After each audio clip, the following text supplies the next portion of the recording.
ഏഴാം മാസത്തിലെ വളകാപ്പ് സീമന്ത ചടങ്ങുകൾ എന്തുകൊണ്ട് വിധവകളെ പങ്കെടുപ്പിക്കുന്നില്ല? ഇതുമൂലം കുട്ടിക്ക് എന്തെങ്കിലും ദോഷമുണ്ടാകുമോ?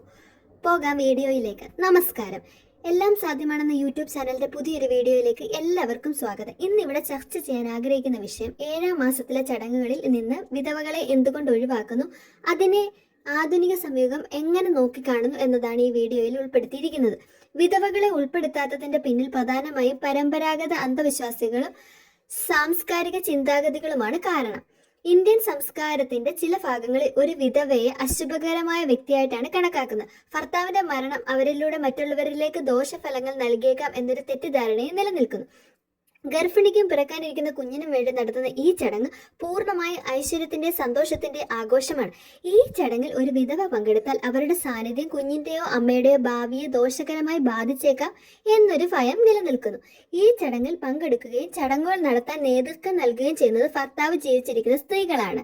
ഭർത്താവ് ജീവിച്ചിരിക്കുക എന്നത് ഒരു സ്ത്രീയുടെ ഏറ്റവും വലിയ സൗഭാഗ്യമായി കണക്കാക്കുന്ന ഒരു സാമൂഹിക കാഴ്ചപ്പാട് അന്ന് നിലനിന്നിരുന്നു.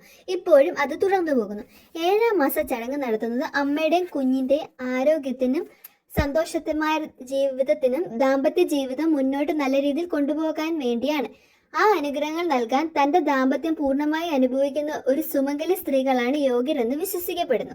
വിധവകൾ പരമ്പരാഗതമായി ലളിതമായ വസ്ത്രങ്ങളാണ് ധരിക്കുന്നത്.